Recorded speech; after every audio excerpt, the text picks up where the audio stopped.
How's everybody doing today?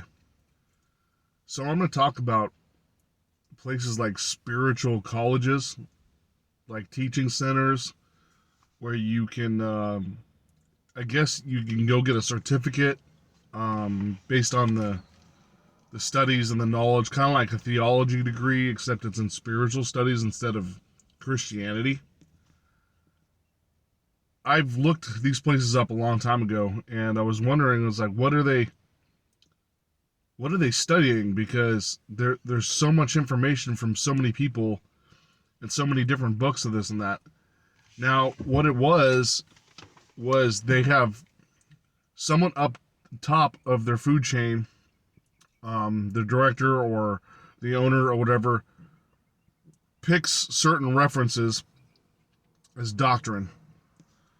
So they pick a certain few individuals to use as for their teachings, and compile it together as one large study. And it costs money, and just like any other college, it costs money to do this and all this. And if you were thinking about going, just know that the easiest way for you to study metaphysics and spirituality is pick up the books and read them, like from different authors. Like, remember I said in the previous video where I kind of touched on this a little bit. Pick people that are aligned with you, and then you have you vibrationally have an instinct to read it, and you may or may not like it or whatever. And I gave you a list of some books that I read and that I personally like. There's a few others that I've read also that I didn't mention on the video because I just forgot when I told you on the video or whatever.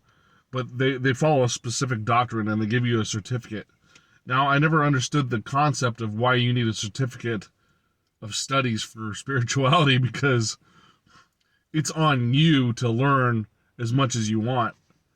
And just to get a certificate saying, hey, I read this and this and this, it doesn't make sense to me.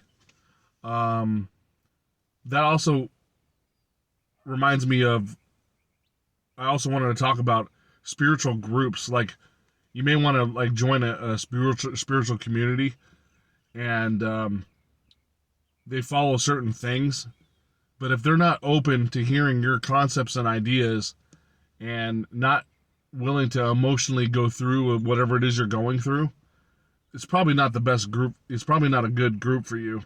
But now, if they are willing to learn from you and you're willing to learn from them,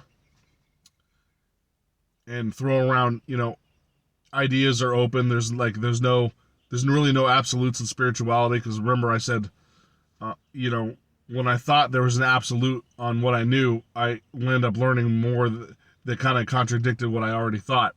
So always be open to new concepts, and whatever you feel in your heart to be true and what you believe is your reality, right? So just be mindful when you join groups, or even you become friends with someone that's in a spiritual journey. Now, you got to be mindful that they are going through a journey themselves too. So they might have an emotional reaction to you in a certain point, or you even might have an emotional reaction at a certain point where you just feel like everyone you talk to, like you get in conflict with. And this may even happen with someone that you're sharing spiritual ideas with. And just know that's part of the process. And there could be instances where your personalities just kind of just don't match, and you'll find that out eventually. But I'm just saying, be aware when people are on their spiritual journey, there's going to be emotions that come up when it comes to conversations of the stuff that you're talking about back and forth. Maybe it's something you read, maybe it's something you saw on my channel or somebody else's YouTube. It conjures up emotions, because that's what we're doing, is how feeling out how what our purpose in life here is, and to deal with our emotions and remember who we are as infinite spiritual beings having a temporary human experience. Stuff like that will come up. Now, a lot of spiritual communities require, just like churches, they require donations. Now, if they're asking like, hey, we get together every Sunday, could you pop in $10 in the bucket here? $5 to $10 in the bucket. There's only like 10 of us, and we'll use this $50 to like buy some baking goods, and maybe we'll bake some cookies or something on the next Sunday. That to me is like perfectly normal. But if we're like, hey, to be a member of our spiritual community, we're gonna have to charge you $100 a month, membership fees and dues, and then we have an annual fee of $50 a year, and you get signed up to our newsletter, you get all the updates, da da da. That to me is a little more, something's going on there. Just like I talked about when they're doing seminars, if they're charging $10,000 to $20,000 for a weekend seminar, that's